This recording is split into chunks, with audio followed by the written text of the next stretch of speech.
इधर एथेनॉल को लेकर जो बवाल मचा हुआ है उसमें कुछ खबरों पर ध्यान देने की जरूरत है। इसलिए ध्यान देने की जरूरत है क्योंकि कहीं एथेनॉल वाली जो बहस ही कहीं बेमानी ना हो जाए।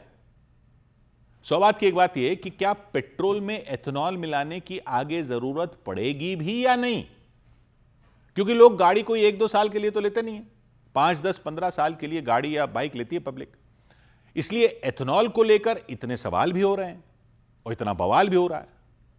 लेकिन बाकी जो हो रहा है उस पर भी ध्यान देने की जरूरत है, क्योंकि एथेनॉल पर जोर इसलिए भी बढ़ रहा था क्योंकि ईरान युद्ध ने पूरी दुनिया को हिलाकर रख दिया था। कच्चे तेल की सप्लाई पर ही सवाल उठ गए थे, तो पूरी दुनिया दूसरे विकल्प देखने लगी थी और यह लगने लगा था कि इस तरह के ब्लैकमेल से मुकाबला करने के लिए तैयारी तो करनी होगी। उसी में हमारे यहां भी ये विश्लेषण होने लगे थे कि एथेनॉल पर और जोर लगाना चाहिए। अभी 20% एथेनॉल मिला रहे हैं पेट्रोल में, E20 पर गाड़ियां चल रही हैं, आगे E25 पर जाना चाहिए, यानी 25% एथेनॉल मिलाने पर, और E85 भी आ गया फ्लेक्स फ्यूल वाले इंजन वाली गाड़ियों के लिए, जिसमें 85% एथेनॉल है। E100 की बातें होने लगी, यानी 100% एथेनॉल की बातें होने लगी। तो यह लग रहा था कि ईरान युद्ध ने देश में एक तरह से एथेनॉल युग लाने में तेजी ला दी है। लेकिन कहीं इसका उल्टा ना हो जाए, कहीं ईरान युद्ध की वजह से एथेनॉल की देश में रफ्तार बढ़ने के बजाय धीमी तो नहीं हो जाएगी। क्यों कह रहे हैं ये भाई? इतना बवाल हो रहा है माइलेज और गाड़ी के पुर्जे खराब होने पर, इसलिए नहीं कह रहे हैं, बल्कि इसलिए क्योंकि ध्यान दीजिए बाकी खबरें क्या आ रही हैं। जब अमेरिका और इजराइल ने ईरान पर हमला किया था तो युद्ध की वजह से हॉर्मुज स्ट्रेट बंद हो गया था, दुनिया की 20% तेल की सप्लाई रुक गई थी। अंतर्राष्ट्रीय बाजार में जो कच्चे तेल की कीमतें $70 प्रति बैरल थी, वो $100 के पार चली गई थी। लेकिन अब क्या हो गया? कच्चे तेल की कीमतें फिर $70 प्रति बैरल पर आ गई हैं और उससे भी नीचे जा रही हैं। कच्चा तेल बेचने वाले देश मिलकर अपना संगठन चलाते हैं, आप जानती हैं, ओपेक प्लस। ये अपना प्रोडक्शन कंट्रोल करके रखते हैं ताकि सप्लाई ज्यादा ना हो जाए डिमांड से, कीमतें कम ना हो जाएं। लेकिन यूएई इस संगठन से अलग हो गया था ईरान युद्ध के टाइम ही, तो वो अपना तेल बाजार में अपने हिसाब से सप्लाई कर रहा है। ईरान प्रतिबंध हटाने की बात कर रहा है अमेरिका से, तो ईरान का तेल भी बाजार में आएगा।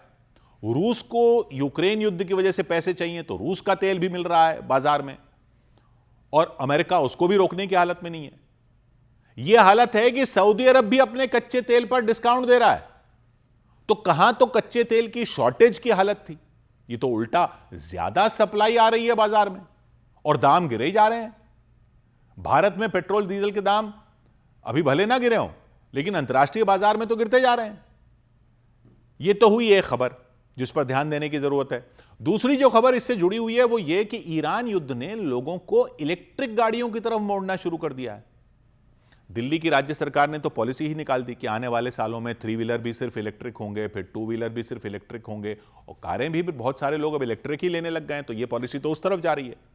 इतने साल से सरकार कोशिश कर रही थी, लेकिन 7-8% इलेक्ट्रिक गाड़ियां ही बिक रही थी।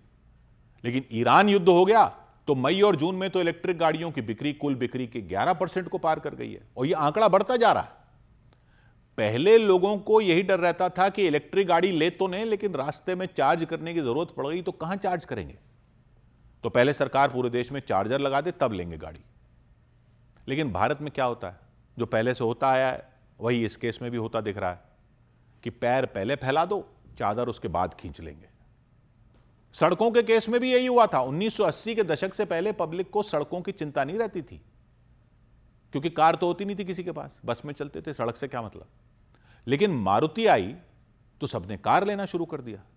जब कार ले ली तो लोगों को सड़कों की फिक्र होनी शुरू हो गई, और फिर तो यह हो गया कि सरकारें ही इस बात पर बनने लग गई कि कौन अच्छी सड़कें बनाता है।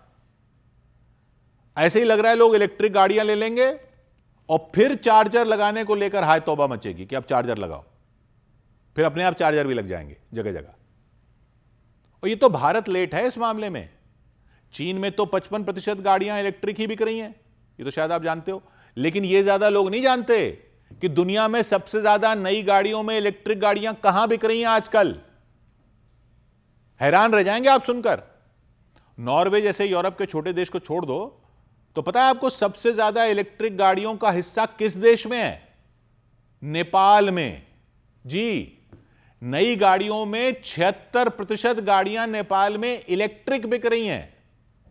वहां पानी से बिजली बहुत होती है, नेपाल तो बिजली एक्सपोर्ट भी करता है, तो वहां चीन की इलेक्ट्रिक गाड़ियां पहुंच गई हैं और सब लोग अब इलेक्ट्रिक गाड़ियां ले रहे हैं, क्योंकि वहां पहाड़ों में पेट्रोल डीजल पहुंचाना ही बड़ा काम होता था। पहले भारत से पेट्रोल डीजल जाता था, क्योंकि नेपाल में समुद्र तो है नहीं, 3 तरफ से वो भारत से घिरा हुआ है।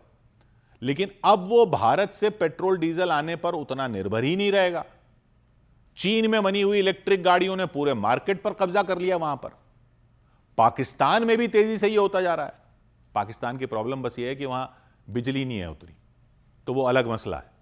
लेकिन दुनिया भर में ये होता जा रहा है, इलेक्ट्रिक गाड़ियां ले रहे हैं लोग, अब भारत में भी हो रहा है। तो मतलब दुनिया भर में पेट्रोल डीजल की डिमांड ही आने वाले सालों में कम होने का अनुमान है। एक अनुमान यह है कि 2027 के बाद कच्चे तेल की मांग दुनिया में कम होनी शुरू हो जाएगी, यानी कच्चे तेल के दाम बढ़ेंगे ऐसा तो लग ही नहीं रहा। युद्ध भी हो जाए तब भी, क्योंकि दुनिया अब ईरान युद्ध के बाद अपने हिसाब से तैयारी करके बैठी है।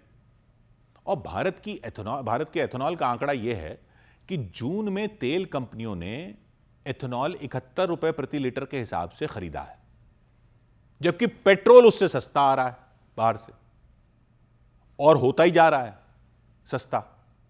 अगर कच्चे तेल के दाम $70 प्रति बैरल से $60 बैरल की तरफ गए, कोई तो कह रहा है 50 पे भी जाएंगे, अभी 60 पे भी गए, तब तो एथेनॉल पेट्रोल से काफी महंगा पड़ने लग जाएगा। तो एथेनॉल ही महंगा हो जाएगा पेट्रोल से। ऊपर से पब्लिक को डबल मार इसमें यह है क्योंकि एथेनॉल की माइलेज भी उतनी नहीं है जितनी पेट्रोल की होती है। यानी आने वाले टाइम में ऐसा बिल्कुल हो सकता है कि पेट्रोल में एथेनॉल मिलाना उल्टा महंगा पड़ने लगे, क्योंकि पेट्रोल ही एथेनॉल से इतना सस्ता हो जाए। अब महंगा भी पड़ेगा और माइलेज भी कम देगा, और बाकी जो विवाद हो रहे हैं वो तो हो ही रहे हैं। तो एथेनॉल का फायदा सिर्फ इतना रह जाएगा कि उसको लेने के लिए डॉलर नहीं खर्च करने पड़ेंगे, लेकिन उसमें भी जब रेट ही कम हो जाएगा तो डॉलर वैसे ही कम खर्च करने पड़ेंगे। और रूस और ईरान से अगर तेल लेंगे तो वो तो रुपए में भी डील हो सकती है। यानी ये एथेनॉल पर बवाल कुछ टाइम में कहीं बेमानी ना हो जाए, क्योंकि दुनिया तो दूसरी तरफ आगे बढ़ चली है। ऐसा ही रहा तो एथेनॉल की कहानी कोई लंबी चलती हुई तो दिखती नहीं है। गाड़ी तो पब्लिक आने वाले सालों के हिसाब से लेगी ना, 10, 15, 20 साल के लिए लेती है गाड़ी, 5, 10 साल के लिए लेती है। ईरान युद्ध के टाइम तो आने वाले साल कुछ अलग ही लग रहे थे, लेकिन अचानक जो माहौल बदल गया है कच्चे तेल का, उसमें ये एथेनॉल की बहस ही कहीं बेमानी ना हो जाए, ना पब्लिक को कुछ करना पड़े ना तेल कंपनियों को। ईरान युद्ध ने ही एथेनॉल को उठाया था, ईरान युद्ध ही कहीं इसको गिराने की वजह ना बन जाए। 100 बात की एक बात।